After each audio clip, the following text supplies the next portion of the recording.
आज से लगभग लाखों वर्ष पहले सतयुग में अवंतिका यानी कि आज के उज्जैन कहे जाने वाले नगर के समीप रत्नमाल पर्वत पर स्थित एक गुफा में दूषण नामक असुर का वास था। पर एक असुर होते हुए भी उसकी शक्तियां सीमित थीं और यही कारण था कि सिर्फ रत्नमाल पर्वत के अलावा उसका आधिपत्य और प्रकोप कहीं और था ही नहीं। पर दूषण दिन रात सिर्फ अवंतिका ही नहीं बल्कि पूरी पृथ्वी में अपने राज्य विस्तार का स्वप्न देखा करता था। उसकी भी कामना बाकी ताकतवर असुरों की भांति पूरे संसार में राज्य करने की थी और वो भी ताकतवर असुरों की भांति प्रकृति को भोगना चाहता था। पर उसे भूतकाल में हुए बाकी असुरों के दुस्साहस का परिणाम भी ज्ञात था। उसने एक असाधारण और बेजोड़ शक्ति की प्राप्ति के लिए ब्रह्मदेव की तपस्या करने का निर्णय कर लिया। फिर दूषण रत्नमाल पर्वत के जंगलों में ही ब्रह्मदेव की तपस्या में लीन हो गया।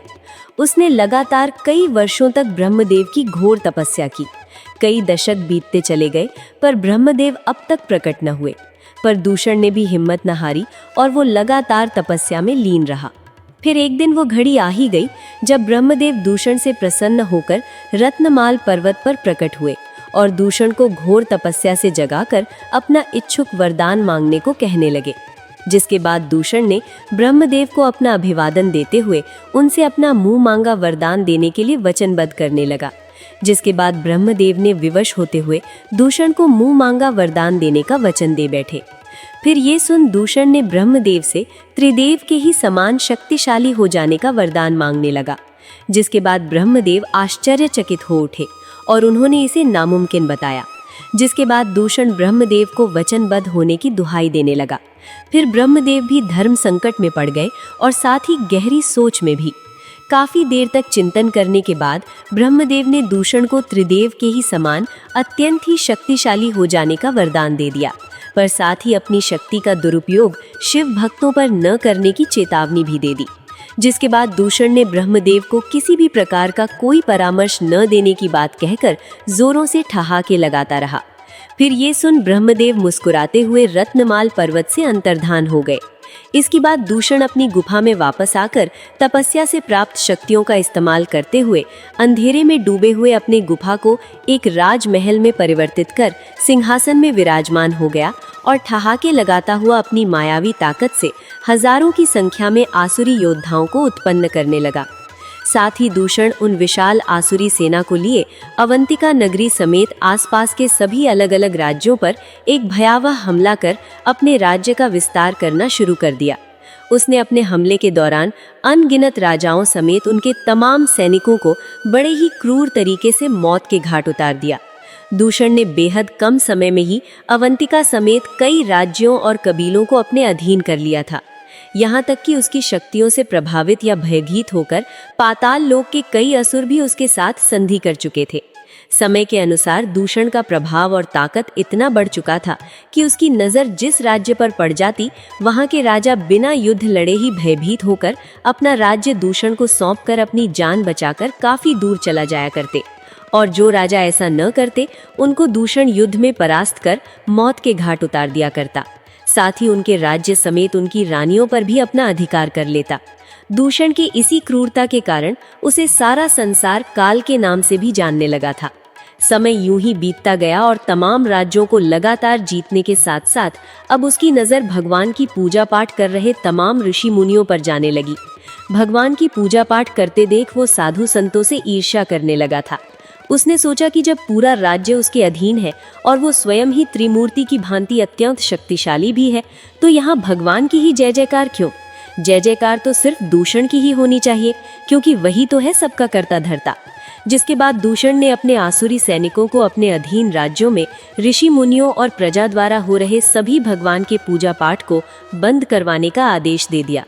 इसके बाद दूषण की आसुरी सेना साधु संतों के साथ साथ सभी प्रजा को भी भगवान की पूजा पाठ तत्काल ही बंद करने के लिए दबाव डालने के साथ साथ भयभीत भी करने लगे, और जो इसका विरोध करता दूषण उसके समक्ष स्वयं ही आकर उसका काल बन जाता और उसे मौत के घाट उतार देता। ये सिलसिला यूं ही कई महीनों तक ऐसे ही चलता रहा, जिसके बाद दूषण अपने अधीन राज्यों में भगवान की पूजा पाठ और यज्ञ को पूरी तरह से बंद करवा चुका था, जिसके बाद उसकी छाती काफी चौड़ी हो चुकी थी और उसका आत्मविश्वास जोरों से ठहाके लगाए जा रहा था। पर वहीं दूसरी तरफ अवंतिका नगरी में ही 4 ब्राह्मण भाई, जो कि महादेव के परम भक्त थे, उन्होंने महादेव की पूजा पाठ और यज्ञ बंद नहीं की, बल्कि दूषण समेत उसकी आसुरी सेना से बिना डरे उसके नाक के नीचे ही अपने पूजा पाठ और यज्ञ को यूं ही जारी रखे हुए थे।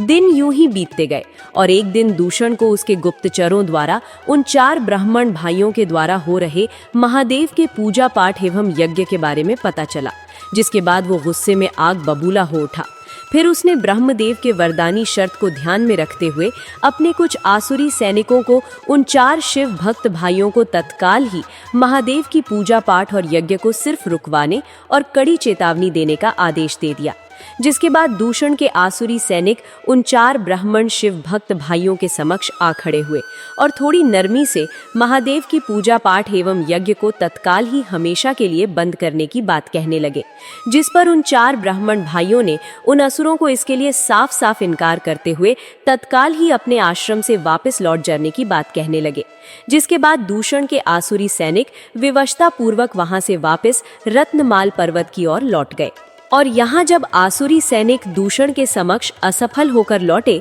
और उसे सारी बात बताने लगे, तो दूषण की क्रोध का ठिकाना न रहा। वो पूरी तरह से तिलमिला उठा, जिसके बाद उसने उन 4 शिव भक्त ब्राह्मण भाइयों को मौत के घाट उतारने का मन बना लिया और अपनी धारदार तलवार लिए वो जैसे ही अपने महल के बाहर निकला कि अचानक उसे महादेव की एक आकाशवाणी हुई, जिसमें महादेव ने उसे ये गलती न करने की चेतावनी देते हुए इतना कहकर महादेव अंतर्धान हो गए, जिसके बाद दूषण एक गहरी चिंता में पड़ गया और कुछ क्षण वहीं रुककर सोचने लगा। फिर उसने सोचा कि वो तो स्वयं भी त्रिदेव के समान ताकतवर है, तो फिर एक त्रिदेव से ही क्यों डरना। जिसके बाद दूषण जोरदार हुंकार भरते हुए अवंतिका नगरी की ओर निकल पड़ा और यहाँ अवंतिका में 4 शिव भक्त ब्राह्मण भाई महादेव के यज्ञ में लीन हुए बैठे थे कि तभी वहां अति क्रोधित दूषण का आगमन होता है और 4 ब्राह्मण भाइयों को महादेव की पूजा पाठ तत्काल ही बंद करने की चेतावनी देने लगता है, जिसके बाद 4 ब्राह्मण भाई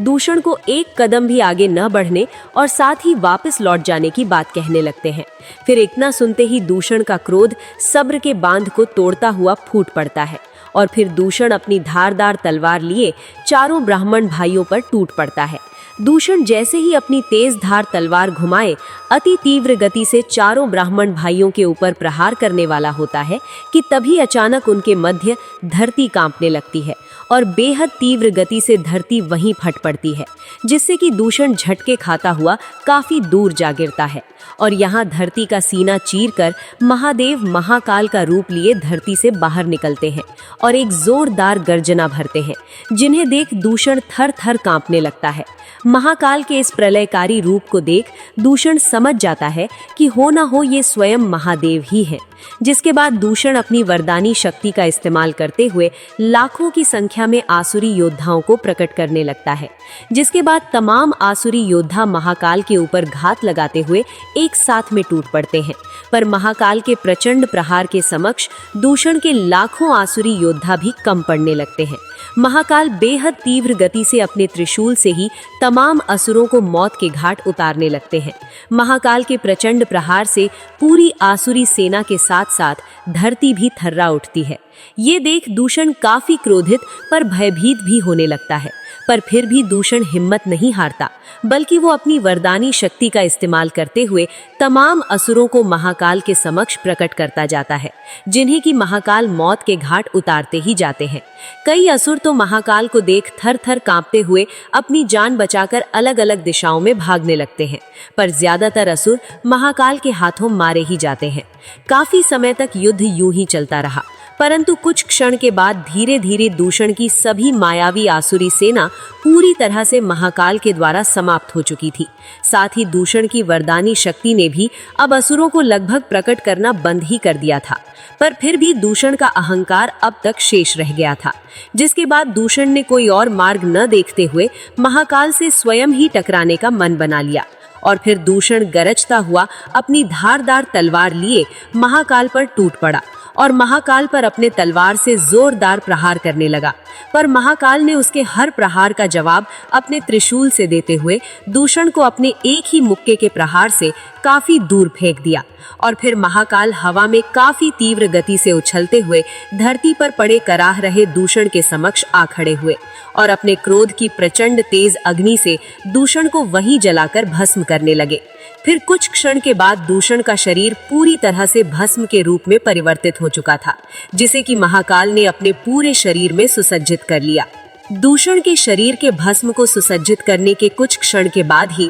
तीव्र क्रोधित महाकाल शांत होते हुए महादेव के रूप में वापस से आने लगे, जिसके बाद महादेव के समक्ष आकर उन्हें अपना अभिवादन और आभार जताया। साथ ही महादेव व महाकाल की जय जयकार लगाते हुए उन्हें अवंतिका नगरी में ही सदैव के लिए बस जाने के लिए प्रार्थना करने लगे। अवंतिका नगरी में अक्सर दुश्मन राज्य के राजाओं का आक्रमण, साथ ही दिन पर दिन असुरों के बढ़ते हुए खतरों को भी चारों ब्राह्मण भाइयों ने महादेव के समक्ष रखते हुए वे प्रार्थना करते ही रहे, जिसके बाद महादेव ने अपने चारों भक्तों से बेहद प्रसन्न होते हुए उनके समक्ष एक दिव्य ज्योतिर्लिंग प्रकट कर वहीं स्थापित कर दिया। जिसके बाद महादेव ने इस दिव्य ज्योतिर्लिंग के होते पूरे अवंतिका नगरी के ऊपर किसी भी प्रकार का कोई आंच न आने का आश्वासन देते हुए वहां से अंतर्धान हो गए। फिर चारों शिव भक्त ब्राह्मण भाइयों ने और पूरे अवंतिका को बेहद भाग्यशाली समझते हुए सभी अवंतिका वासियों को साथ में लिए उस दिव्य ज्योतिर्लिंग की पूजा पाठ आरंभ कर दी और साथ ही उस ज्योतिर्लिंग को एक नाम भी दे दिया, जो कहलाया महाकाल।